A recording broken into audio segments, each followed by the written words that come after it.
Bienvenue à cette présentation. Aujourd'hui, nous allons parler du RIER.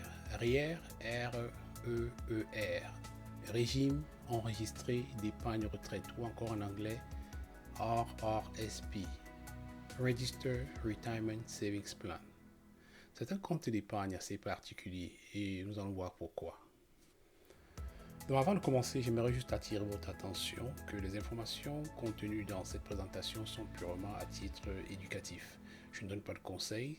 J'ai utilisé quelques calculs qui peuvent être approximatifs juste pour vous permettre de comprendre. C'est vrai que Vivien m'a posé juste quelques questions, mais j'ai assez élaboré et avec l'espoir que je vais pouvoir répondre à un nombre de questions que vous vous posez. Donc, voici ce que nous allons couvrir. C'est pas mal, hein? Nous allons parler de l'ARC, qui est l'Agence de revenus du Canada. Je pense que c'est assez difficile de parler du RIER sans vraiment faire allusion à l'Agence de revenus du Canada. Nous allons voir le type d'impôt qui existe au Canada. C'est un impôt progressif. Nous allons voir pourquoi le RIER est créé, qui peut en être éligible ou quelles sont les conditions d'éligibilité. Nous allons voir les types de RIER qui existent. Nous allons voir ensemble les avantages et les inconvénients. Qu'est-ce que vous devez savoir avant l'ouverture d'un compte RIER? Comment les limites de cotisation sont-elles déterminées? Comment connaître votre limite? Quand est-ce que vous pouvez cotiser dans le RIER? Quels sont les types de placements qui sont permis dans le RIER? Où est-ce que vous pouvez trouver des fonds pour le RIER? Le retrait du RIER, quelles sont les implications quand vous retirez l'argent du RIER? Le RIER et la retraite, qu'est-ce qu'on en fait quand vous ne pouvez plus le cotiser? C'est l'Agence du revenu du Canada. Ça, c'est le gouvernement. Ça, c'est l'agence gouvernementale qui contrôle ce compte, qui décide de ce qu'on fait, de ce que vous pouvez faire de ce compte. C'est pourquoi je disais tout à l'heure qu'il était difficile de parler du RIER sans mentionner le gouvernement dont cette agence applique les lois fiscales pour le gouvernement du Canada et la plupart des provinces et territoires. Donc on a le RIER pratiquement dans tout le Canada. Et c'est cette agence qui détermine comment le RIER peut fonctionner. Donc cette agence n'administre pas seulement le RIER, il y a d'autres programmes, par exemple le Tax Free Savings Account, compte CELI qu'on appelle en anglais Tax Free Savings Account, c'est notre programme qui est administré par le gouvernement, donc par l'Agence de revenus du Canada. Et quand on dit RIER, compte enregistré d'épargne retraite, on fait allusion d'enregistrer avec le gouvernement du Canada. Donc chaque fois que vous allez voir le mot enregistré, ça renvoie à enregistrer avec le gouvernement du Canada. Le gouvernement veut savoir combien vous mettez dans ce compte, combien vous sortez de ce compte. Ce compte est enregistré contrairement aux autres comptes où vous pouvez faire ce que vous voulez avec plus de flexibilité. Le système fiscal canadien est progressif. L'impôt est progressif sur le revenu. Les taux d'imposition marginaux sont de plus en plus élevés lors du passage entre chaque tranche. Donc, en d'autres termes, ça veut dire que plus vous gagnez, plus vous payez de l'impôt. C'est ce que ça signifie en termes vraiment simplifiés. Plus vous gagnez, plus vous payez. Donc, si vous regardez par exemple ici, j'ai choisi les taux d'imposition de 2011, juste à titre d'exemple. Au Canada, on paye deux types d'impôts. Un impôt fédéral et un impôt provincial. Donc, vous travaillez, vous recevez un revenu. Donc, ce que vous recevez est imposé au niveau fédéral et au niveau provincial. Et au niveau provincial, j'ai pris le cas de l'Ontario pour illustration. Donc, chaque province peut avoir des règles différentes ou bien des taux différents.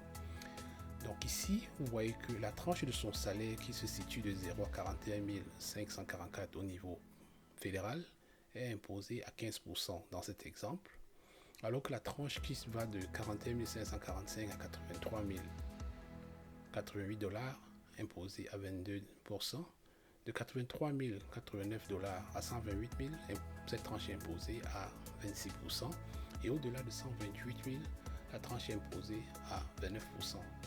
Une des confusions que les consommateurs font souvent à ce niveau, c'est quelqu'un dit je gagne 90 000 dollars, je suis imposé à 26%.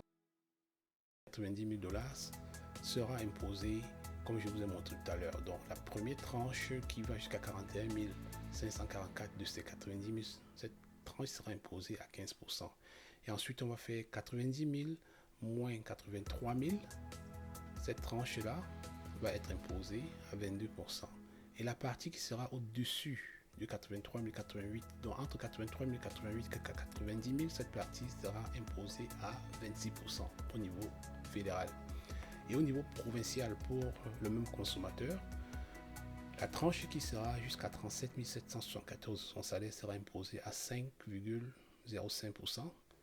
Donc, la même chose ici, de 37 775 à 75 550, cette tranche sera imposée à 9,15% et ainsi de suite. Donc, pour être plus concret, voici quelques exemples. Donc, imaginons un salaire de 35 000 en tenant compte de ces taux d'imposition. Donc, celui qui gagne 35 000 salaire brut paye deux types d'impôts. Donc, en bleu, nous avons l'impôt fédéral.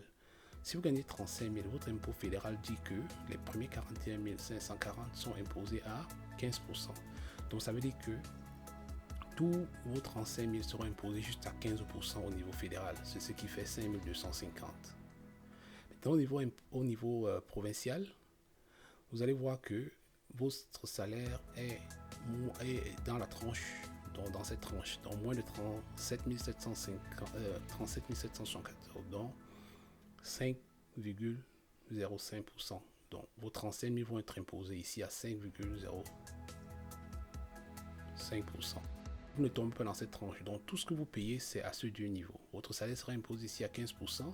Ici à 5%. Donc vous payez 5 250 plus 1768, ce qui fait un total de 7 018 total en taxes. Donc voilà, salaire brut 35 000, salaire brut 35 000, impôt payé 7 000. Et le salaire net, c'est la différence entre les deux.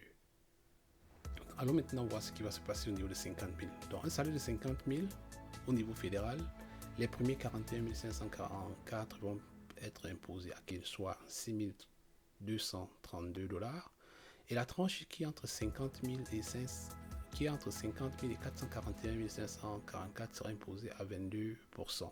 Donc si vous faites la différence, 50 000 moins, ce nombre que vous allez trouver va être imposé à 22% et ça va donner 1860 au niveau fédéral. Maintenant au niveau provincial, vous allez faire la même chose.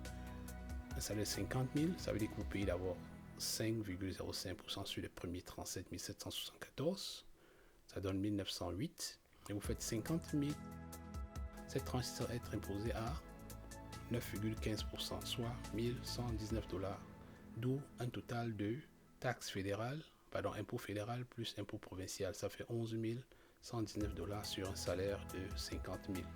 Donc salaire brut 50 000, impôt payé 119 000, salaire brut 50 000, impôt payé 11 119, allez chercher quel est le salaire net. Donc vous faites exactement la même chose ici pour un salaire de 75 000, vous allez trouver un calcul de 18 906. En d'autres termes, pour celui qui a gagné 35 000 de salaire brut, l'impôt était à 7 018 $. Celui qui a gagné 50 000 par contre a payé 11 119. Celui qui a gagné 75 000 a payé 18 906. C'est pourquoi je disais tout à l'heure, si je rentre à la diapositive précédente, les taux d'imposition marginaux sont de plus en plus élevés lors du passage entre chaque tranche. C'est ce que ça signifie. Pourquoi je vous montre tout ceci? Maintenant, est-ce que parce que vous gagnez plus d'argent, vous allez être pénalisé? La réponse, pas forcément. Donc le gouvernement se décide de mettre sur pied, donc ce gouvernement qui est l'ARC, l'Agence des revenus du Canada, décide donc de mettre sur pied un plan, donc de donner une alternative aux consommateurs. Donc si tu gagnes de l'argent, au lieu d'être imposé par nous, vous pouvez mettre une partie de cet argent dans le REER. Donc ça veut dire ici que celui qui a gagné 50 000, mais qui a mis 15 000 dans le REER, va payer juste 7 018 $ d'impôts. Est-ce que vous comprenez bien? Vous gagnez 50 000, vous mettez 15 000, si vous réussissez à mettre 15 000 dans le REER, dans la différence, vous allez être imposé comme quelqu'un qui a juste gagné 35 000. Votre impôt sera seulement 7 000. Donc vous allez vous retrouver avec un bénéfice au niveau de l'impôt de 11 119 moins 7 000. Donc voilà de l'argent que vous gardez déjà. Et en plus de ça, vous avez 15 000 $ dans le compte REER. La même chose, si vous avez gagné 75 000 $ et que vous avez mis, par exemple, 25 000 dans le REER, vous allez être imposé comme quelqu'un qui a juste gagné 50 000. Donc vous voyez une différence significative ici de plus de 7 000 dollars d'épargne au niveau de l'impôt que vous donnez au gouvernement. Et cet argent donc, que vous mettez dans le RIER n'est pas considéré comme de l'argent que vous avez gagné. Donc cette portion n'est pas imposée. Compte tenu de ces informations, nous pouvons donc facilement définir le RIER. Le RIER, qu'est-ce que c'est? Outil réglementé par qui? Par l'ARC, offrant des avantages fiscaux. Vous avez vu tout à l'heure au niveau des taxes, comment vous pouvez épargner. Donc, outil réglementé offrant des avantages fiscaux offerts par le gouvernement canadien, dans le but d'encourager les Canadiens, les Canadiennes ou les résidents. Donc, quand on parle de Canadiens, ce n'est pas forcément ceux qui ont été naturalisés ou bien qui ont la nationalité. Donc, même les résidents, tout le monde qui travaille au Canada, qui paye de l'impôt pour contribuer à épargner pour leur retraite. Donc, voilà à peu près comment je pourrais définir le RIER. Outil réglementé offrant des avantages fiscaux offerts par le gouvernement canadien qui est l'ARC, dans le but d'encourager les consommateurs ou les résidents canadiens à épargner pour leur retraite. Qui peut être éligible? Qui peut cotiser dans un RIER? Alors, pour cotiser dans un RIER, vous devez être un résident canadien. Un résident, ça ne veut pas dire forcément citoyen. Donc, vous devez être résidé au Canada pour être éligible. Vous devez avoir un numéro valide d'assurance sociale. Généralement, c'est un numéro de 9 chiffres. Vous devez être âgé de moins de 71 ans. Si vous remplissez ces 3 conditions, vous pouvez contribuer dans le RIER. Par rapport à l'âge minimum, à partir du moment où vous travaillez, vous pouvez contribuer dans le RIER, dans la majorité des provinces. Pour les types de RIER, il y a des RIER individuels, donc ça veut dire qu'il n'y a que vous qui êtes propriétaire de ce compte, il n'y a que vous qui pouvez contribuer, donc qui pouvez cotiser dans le compte. Il y a également des RIER au profit de l'époux ou du conjoint de fait. Donc si vous avez ce type de RIER, votre conjoint ou votre conjointe ou alors conjoint de fait peut cotiser dans le compte. Il y a des RIER immobiliers au niveau de la retraite, vous travaillez quelque part, vous avez un RIER immobilisé, cet argent qu'on met de côté, c'est pour votre retraite. Il y a des RIER collectifs, généralement au niveau de l'employeur. Vous pouvez cotiser sur un compte où plus d'une personne, plus d'un employé peut cotiser, dans lequel plus d'un employé peut cotiser. Maintenant, parlons des avantages du RIER. Déduction d'impôts, comme nous avons vu tout à l'heure. Donc ça, c'est l'avantage majeur. Quand vous contribuez dans le RIER, vous avez une grande déduction d'impôts. Donc c'est pourquoi j'ai marqué ça ici en rouge. Exemption d'impôts sur revenus gagnés dans le RIER. Si vous mettez, comme tout à l'heure dans le cas qu'on a vu, si vous mettez 15 000 dans le RIER et que vous investissez les 15 000, vous dégagez un gain. Par exemple, 15 000 vous produit après un certain temps, vous produit 2 000 ou 5 000, quoi que vous gagnez, vous ne payez pas l'impôt sur ce gain, tant que les fonds restent dans le RIER. Source de revenus à une retraite anticipée ou pendant être l'agent de la retraite. Donc le gouvernement vous encourage à mettre de l'argent, à payer moins d'impôts et mettre de l'argent de côté pour utiliser à votre retraite. Donc au moment où vous ne travaillez plus. Donc vous allez avoir un revenu qui est plus bas à la retraite et puis l'argent que vous avez mis dans le RIER peut être un supplément. Et pourquoi le gouvernement le fait? C'est juste parce que si vous n'êtes pas encouragé à avoir un revenu assez consistant, vous pouvez avoir des difficultés financières quand vous prenez votre retraite. Et avoir des difficultés financières peut être un problème sur la chaîne de consommation. Donc à partir du moment où votre salaire, votre revenu diminue, vous n'avez plus la possibilité de payer les mêmes biens et services. Et quand vous ne payez plus les mêmes biens et services, ça veut dire que les compagnies, les bénéfices des entreprises vont être baissés. Et parce que les bénéfices des entreprises vont être baissés, les gens peuvent se retrouver facilement au chômage. Qu'est-ce que ça implique? Ça implique le gouvernement à intervenir. Donc les gens vont prendre plus de chômage. Donc vous comprenez pourquoi le gouvernement encourage les consommateurs à mettre de l'argent de côté pour leur retraite afin de maintenir la chaîne de consommation à la retraite. Parce que si le pouvoir d'achat baisse beaucoup parce que vous n'avez pas suffisamment de ressources à votre retraite, les entreprises pourraient ressentir au niveau de leur vente. Et si les entreprises ressentent cette baisse au niveau de la vente, ça veut dire pratiquement les bénéfices des entreprises vont baisser. Et quand les bénéfices des entreprises baissent, elles pourraient, par exemple, ne plus être en mesure d'employer tout le monde. Et si les entreprises ne peuvent plus employer tout le monde, ça veut dire certainement il y a des gens qui vont se retrouver au chômage. Et si les gens se retrouvent forcément au chômage, ça veut dire que le gouvernement doit intervenir à payer plus de chômage. Donc c'est pourquoi le gouvernement encourage les consommateurs à avoir un compte RIER, mettre de l'argent de côté pour pouvoir s'en servir plus tard. Régime d'accession à la propriété. Initialement, quand vous avez mis l'argent dans le RIER, nous avons vu tout à l'heure, vous n'avez pas payé d'impôt dessus. Si vous laissez cet argent grandir dans le RIER, vous ne payez toujours pas d'impôt sur le revenu. Mais si vous sortez cet argent, vous devez payer l'impôt. À moins que vous utilisez l'argent que vous sortez de ce RIER pour financer l'achat de votre première maison. En ce moment, le gouvernement peut vous donner une exemption où vous ne payez pas de l'impôt. Régime d'encouragement à l'éducation permanente. Donc, le gouvernement également vous encourage à emprunter de votre RIER sans payer d'impôt pour faire vos études. Pas de taxes à déclarer en fin d'année. Quand vous avez le RIER, vous n'avez pas de taxes à déclarer sur le contenu du RIER. Les taxes sont différées. Donc, si vous gagnez dans le RIER, vous ne payez pas les taxes sur les gains jusqu'au moment du retrait. Donc, c'est différé. Depuis 2008, ne peut être saisi par les créanciers. Donc, si vous avez fait faillite il y a au moins 12 mois et que vous avez l'argent dans le RIER, les créanciers pourraient ne pas être en mesure d'avoir accès à ces fonds. Mais n'allez pas, peut-être vous savez que vous allez faire déclarer faillite, peut-être d'ici 2 mois, vous prenez tous vos fonds, vous mettez dans le RIER et puis allez déclarer faillite par la suite. Non, je pense que là, je ne pense pas que vous allez pouvoir bénéficier de cet avantage. Alors, c'est quoi les inconvénients? L'impôt à payer. Quand on met l'argent dans le RIER, on ne paye pas de l'impôt. Quand on le sort, on paye de l'impôt. L'impôt à payer. Personne n'aime payer l'argent au gouvernement. Personne n'aime payer l'impôt. C'est un inconvénient, n'est-ce pas? L'espèce retenue à la source. C'est tout ce qu'on a vu tout à l'heure, que ce compte est enregistré avec le gouvernement du Canada. Le gouvernement veut savoir qu'est-ce qui va dans ce compte, qu'est-ce qui sort de ce compte. C'est pourquoi il est enregistré. Donc, le gouvernement a donné des instructions à toutes les institutions financières de retenir à la source l'impôt.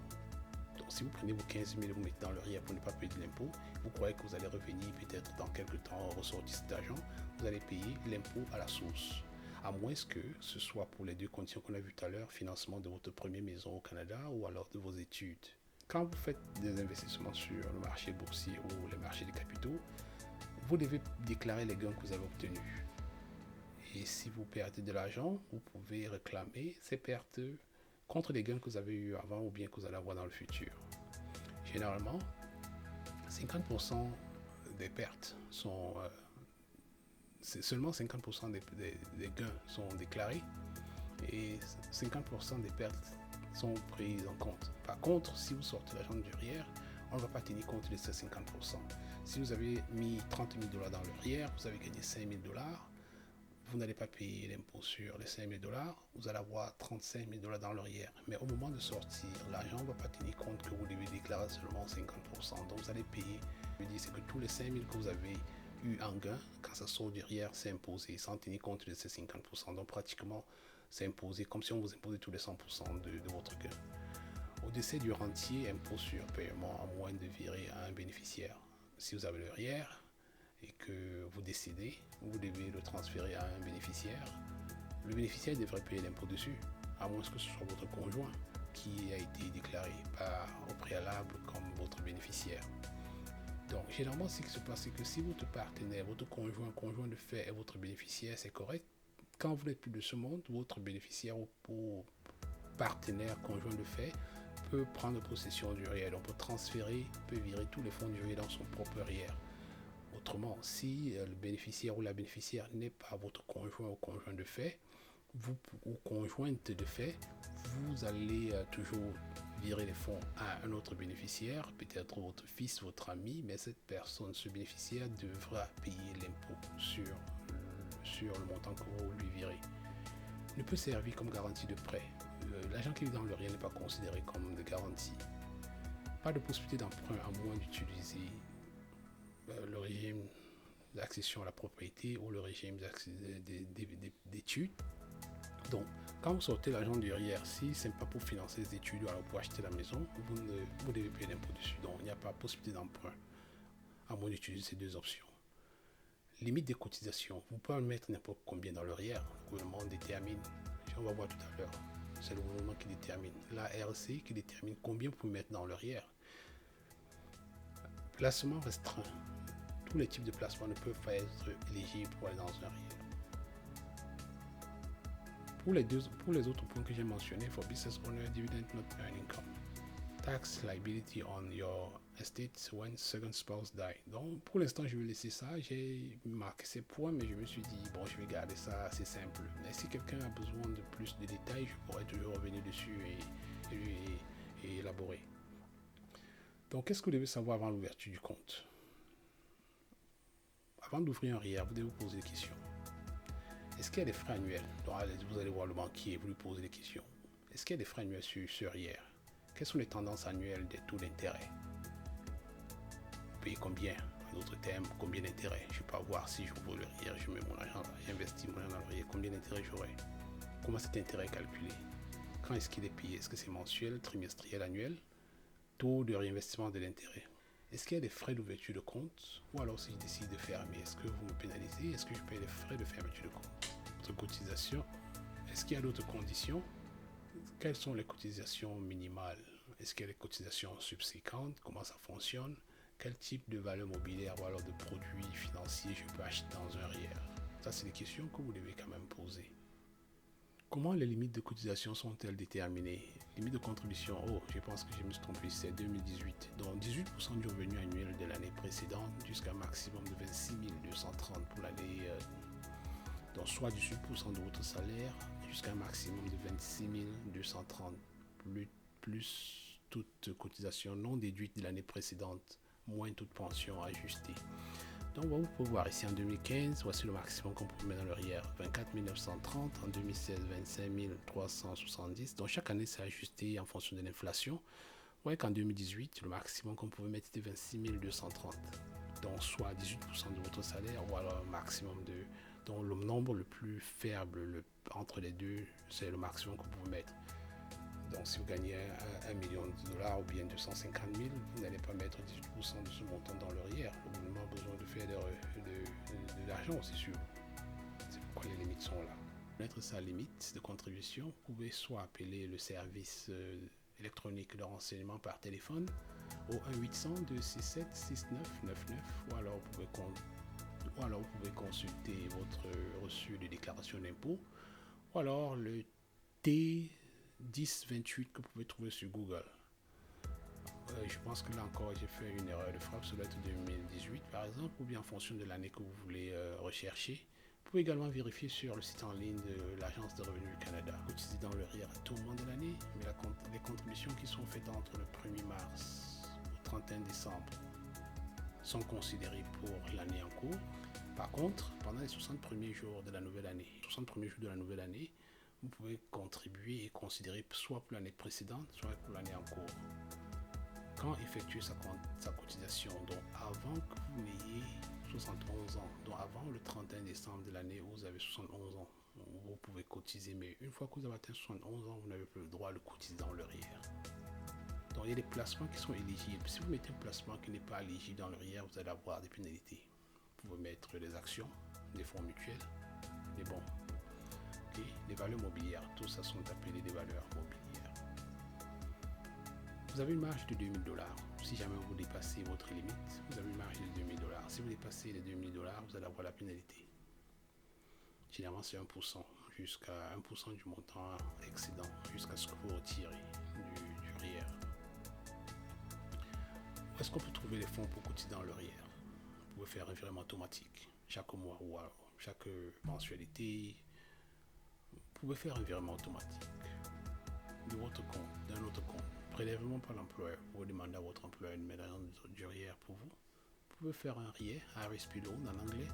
Demandez un prêt pour mettre dans le RIER. Vous pouvez prendre votre marge de crédit pour mettre dans un RIER, peut-être pour avoir un retour d'impôt. Si vous retirez 5 000 du RIER, vous allez payer 10% sur les 5 000. Donc vous allez avoir un net de 4 500 et 500 $ vont être retenus à la source et remis à l'Agence de revenus du Canada, reversés au gouvernement. Et ces 500 $, mais en fin d'année, le gouvernement considère que vous avez fait un retrait du RIER de 5 000. Votre salaire va augmenter de ce montant. Si vous faites un retrait entre 5000 et 1 sou jusqu'à, précision ici, entre 5000 et 1 sou jusqu'à 15 000, vous allez payer 20%. Donc supposons vous retirez 7 000 $, vous payez 20% de 7 000. Alors, si vous retirez 15 000 tout court, vous payez 20%. Si vous retirez 15 000 et 1 sou, vous payez 30%. Tout montant au-dessus de 15 000 et 1 sou, vous payez 30%. Si vous n'êtes pas résident canadien et que vous faites le retrait d'un REER, vous payez 25%.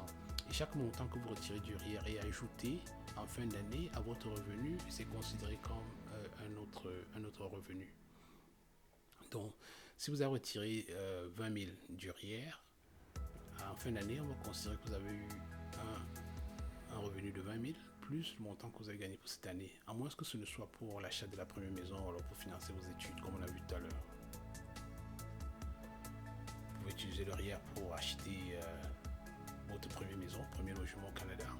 Si vous avez vendu le premier logement, vous devez attendre au moins 5 ans pour pouvoir qualifier pour pouvoir premier logement au Canada. Si vous avez vendu, vous avez été propriétaire et vous avez cessé d'être propriétaire, vous devez attendre au moins 5 ans pour pouvoir être admissible de nouveau. Retirer jusqu'à 25 000 $. Dernièrement, le gouvernement a augmenté ça. Retirer jusqu'à 25 000 $ x2. Donc, ce montant a été augmenté récemment. Donc, les deux conjoints peuvent retirer. Repayer en 15 ans. Donc, tout ce que vous retirez, vous avez 15 ans pour payer, pour remettre dans le REER. Sinon, vous allez être imposé. Vous pouvez commencer le remboursement 2 ans après avoir retiré pour l'achat de votre première maison.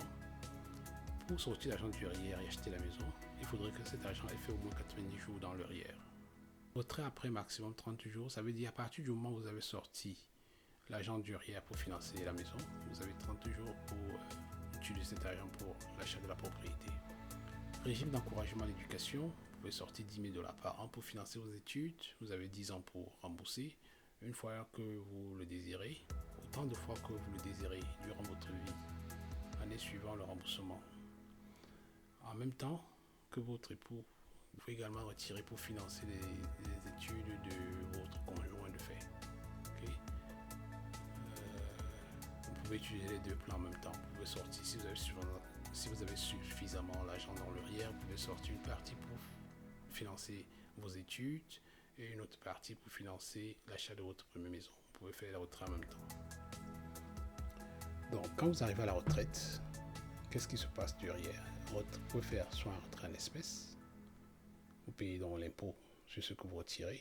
Vous pouvez le convertir en faire des RIF, Register Retirement Income Fund. Vous pouvez acheter une rente. Donc ça, c'est acheter une rente, ça veut dire que le REER peut être converti en un autre produit qui vous génère un revenu assez fréquent. Donc c'était tout pour la présentation. J'espère que j'ai répondu à la question de Vivien et j'espère que vous avez appris d'autres choses. Si vous avez des questions, c'est toujours les bienvenus à les poster sur le forum et développer. Donc d'ici peu, il y aura plus d'autres ressources sur le site de Easy Finance avec plus d'informations sur le REER. Merci de votre attention.